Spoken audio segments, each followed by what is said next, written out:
Ce dimanche 14 janvier est une date historique pour le Danemark. Margrethe II abdique en faveur de son fils Frédéric, alors qu'elle fête ce jour même ses 52 ans de règne. Pour l'heure, personne ne sait encore où l'ancienne monarque prévoit de se retirer. Son château de Keks, situé dans le Lot, est une option, elle qui a toujours adoré ce domaine viticole acheté avec son défunt mari. Focus sur cette propriété française d'exception. Les Danois ne sont pas près d'oublier ces fêtes de fin d'année.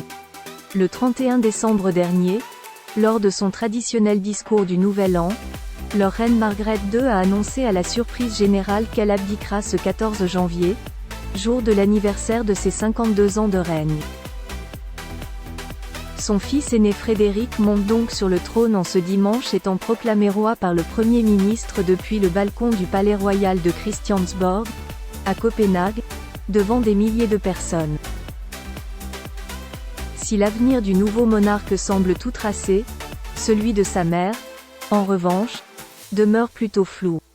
En effet, à peine sait-on que l'ancienne souveraine a été fortement affaiblie par ses récentes opérations du dos et qu'elle compte se constituer une nouvelle cour avec entre autres l'actuel maréchal et quelques hauts dignitaires. Mais où va-t-elle s'installer? Prévoit-elle de rester dans l'un des 4 palais des Amalienborg, au cœur de Copenhague, pour guider son fils dans ses premiers mois de règne? Ou bien partira-t-elle se reposer dans son bien-aimé château de Keks, dans le Lot? C'est là même qu'elle s'est retirée l'an passé pendant sa période de rééducation, comme l'avait indiqué Paris Match.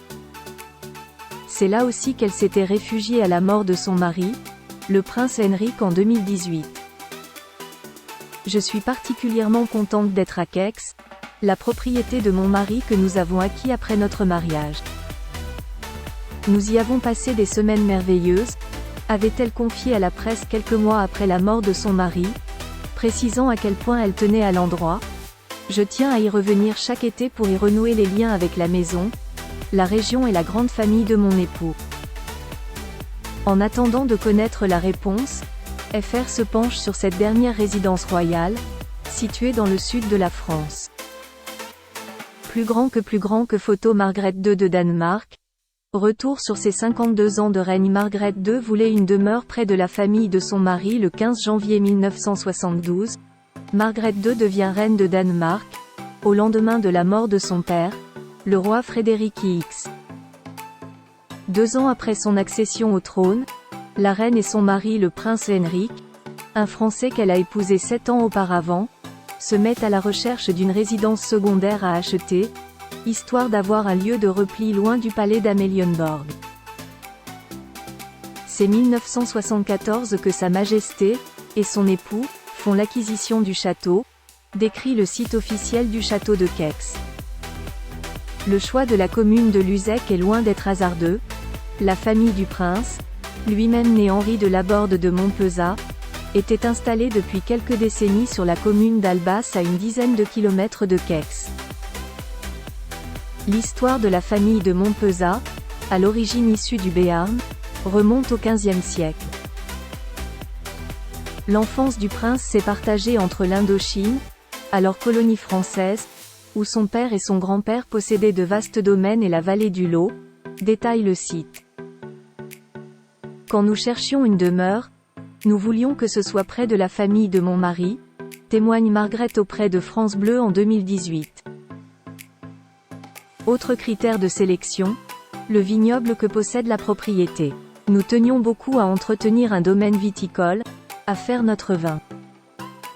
Cela participe à notre ancrage local, on fait partie de la vie ici, explique-t-elle. Pendant des années, le couple royal s'emploie à restaurer les 24 hectares de terrain de la propriété et chaque recoin de la bâtisse datant du XVe siècle. Il faut dire que le domaine a du potentiel. Construit à flanc de colline en pierre de taille, il surplombe la rivière du Lot près du hameau de Keks et offre une vue imprenable sur les villages de Régagnac et Parnac, à une quinzaine de kilomètres de Cahors. Exposé plein sud et abrité du vent, les terres bénéficient en outre d'un ensoleillement optimal pour la culture des vignes.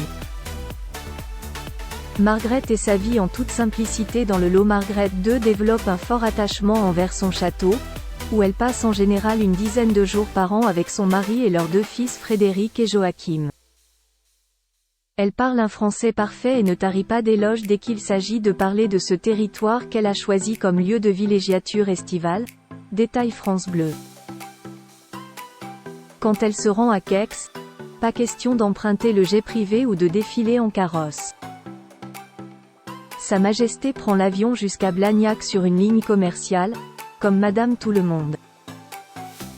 Olivier Le Sénécal, l'ancien secrétaire particulier de son mari, vient la chercher en voiture à l'aéroport. Une fois sur place, elle se mêle à la population locale avec une aisance désarçonnante.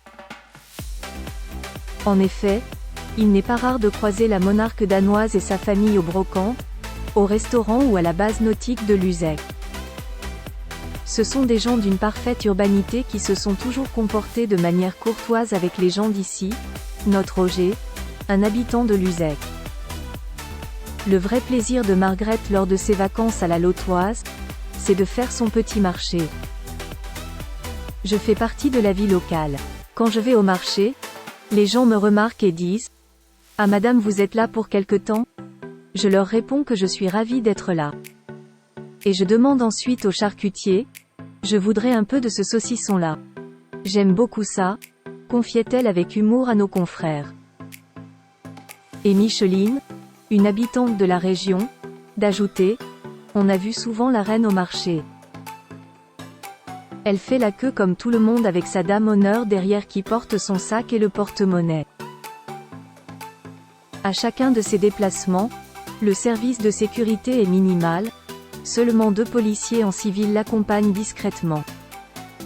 Enfin, Joachim, le fils cadet de la reine, semble tout attaché à ses racines lautoises que sa mère, comme le faisait son père de son vivant, il a l'intention de venir en dehors de l'été, révèlent nos confrères. Le domaine de Gex est ouvert au public.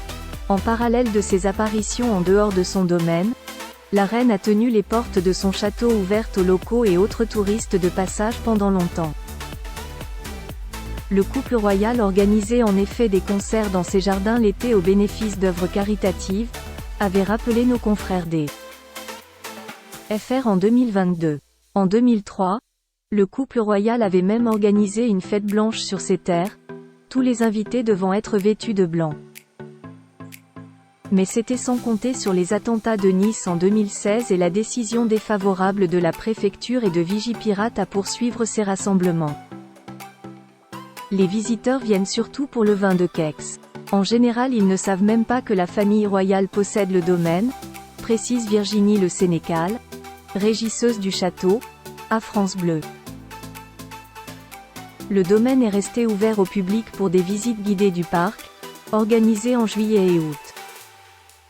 À savoir que la souveraine y fabrique du Malbec et du Chardonnay.